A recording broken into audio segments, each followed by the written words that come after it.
The Child's Story. Once upon a time, a good many years ago, there was a traveler, and he set out upon a journey. It was a magic journey, and was to seem very long when he began it, and very short when he got halfway through. He traveled along a rather dark path for some little time, without meeting anything, until at last he came to a beautiful child. So he said to the child, "What do you do here?" And the child said, "I am always at play. Come and play with me." So he played with that child the whole day long, and they were very merry. The sky was so blue, the sun was so bright, the water was so sparkling, the leaves were so green, the flowers were so lovely, and they heard such singing birds and saw so many butterflies that everything was beautiful. This was in fine weather. When it rained, they loved to watch the falling drops and to smell the fresh scents. When it blew, it was delightful to listen to the wind and fancy what it said as it came rushing from its home. Where was that, they wondered?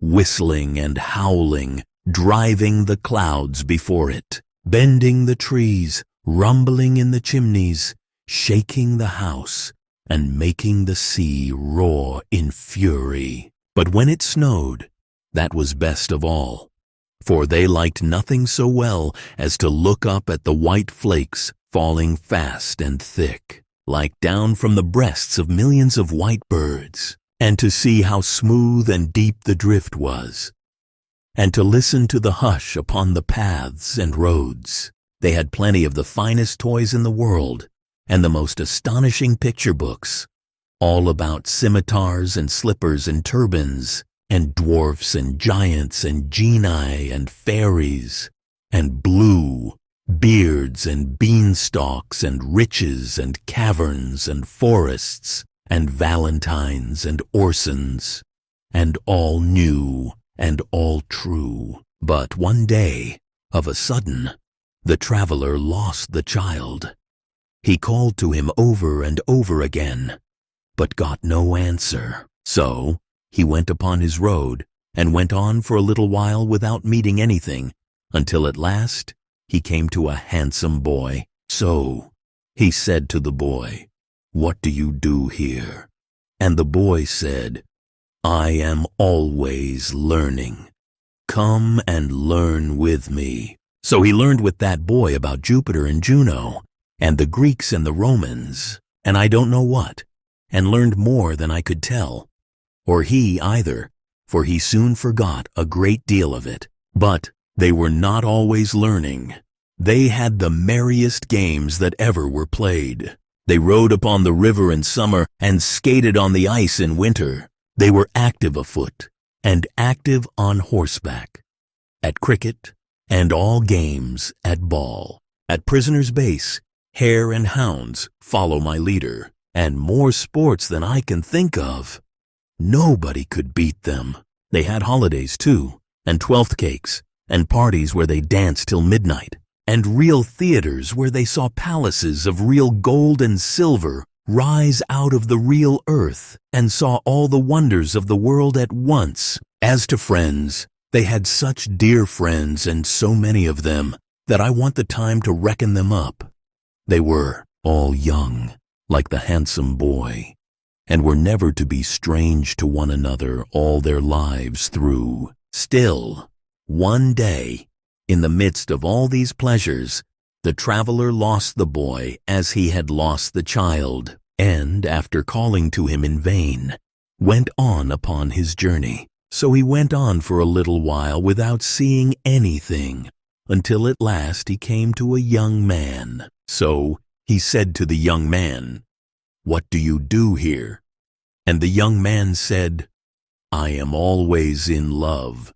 Come and love with me." So he went away with that young man, and presently they came to one of the prettiest girls that ever was seen, just like Fanny in the corner there. And she had eyes like Fanny, and hair like Fanny, and dimples like Fanny's, and she laughed and colored just as Fanny does while I am talking about her. So, the young man fell in love directly, just as somebody I won't mention, the first time he came here, did with Fanny. Well, he was teased sometimes, just as somebody used to be by Fanny, and they quarreled sometimes, just as somebody and Fanny used to quarrel. And they made it up, and sat in the dark, and wrote letters every day, and never were happy asunder, and were always looking out for one another and pretending not to, and were engaged at Christmas time, and sat close to one another by the fire,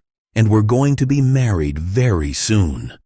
All exactly like somebody I won't mention, and Fanny. But the traveler lost them one day, as he had lost the rest of his friends, and after calling to them to come back, which they never did, went on upon his journey. So he went on for a little while without seeing anything, until at last he came to a middle-aged gentleman. So he said to the gentleman, "What are you doing here?"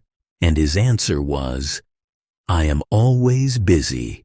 Come and be busy with me." So he began to be very busy with that gentleman, and they went on through the wood together. The whole journey was through a wood, only it had been open and green at first, like a wood in spring, and now began to be thick and dark, like a wood in summer. Some of the little trees that had come out earliest were even turning brown. The gentleman was not alone, but had a lady of about the same age with him, who was his wife, and they had children, who were with them too. So they all went on together through the wood, cutting down the trees, and making a path through the branches and the fallen leaves, and carrying burdens, and working hard. Sometimes they came to a long green avenue that opened into deeper woods. Then they would hear a very little distant voice crying, "Father, Father, I am another child. Stop for me." And presently they would see a very little figure, growing larger as it came along, running to join them. When it came up, they all crowded round it and kissed and welcomed it, and then they all went on together. Sometimes they came to several avenues at once, and then they all stood still, and one of the children said, "Father, I am going to sea," and another said, "Father, I am going to India," and another, "Father, I am going to seek my fortune where I can," and another, "Father, I am going to heaven." So, with many tears at parting, they went, solitary, down those avenues, each child upon its way, and the child who went to heaven rose into the golden air and vanished. Whenever these partings happened, the traveler looked at the gentleman and saw him glance up at the sky above the trees, where the day was beginning to decline and the sunset to come on. He saw, too, that his hair was turning gray, but they never could rest long, for they had their journey to perform, and it was necessary for them to be always busy. At last, there had been so many partings that there were no children left, and only the traveler, the gentleman, and the lady went upon their way in company. And now the wood was yellow, and now brown, and the leaves, even of the forest trees, began to fall. So they came to an avenue that was darker than the rest, and were pressing forward on their journey without looking down it when the lady stopped. "My husband," said the lady, "I am called." They listened, and they heard a voice a long way down the avenue say, "Mother, mother." It was the voice of the first child who had said, "I am going to heaven." And the father said, "I pray not yet. The sunset is very near. I pray not yet." But the voice cried, "Mother, mother," without minding him, though his hair was now quite white, and tears were on his face. Then the mother, who was already drawn into the shade of the dark avenue and moving away with her arms still round his neck, kissed him and said, "My dearest, I am summoned, and I go." And she was gone, and the traveler and he were left alone together, and they went on and on together until they came to very near the end of the wood, so near that they could see the sunset shining red before them through the trees. Yet, once more, while he broke his way among the branches, the traveler lost his friend. He called and called, but there was no reply, and when he passed out of the wood and saw the peaceful sun going down upon a wide purple prospect, he came to an old man sitting on a fallen tree. So he said to the old man, "What do you do here?" And the old man said with a calm smile, "I am always remembering. Come and remember with me." So the traveler sat down by the side of that old man, face to face with the serene sunset. And all his friends came softly back and stood around him, the beautiful child, the handsome boy, the young man in love, the father, mother, and children. Every one of them was there, and he had lost nothing. So he loved them all, and was kind and forbearing with them all, and was always pleased to watch them all, and they all honored and loved him. And I think the traveler must be yourself, dear grandfather, because this what you do to us, and what we do to you,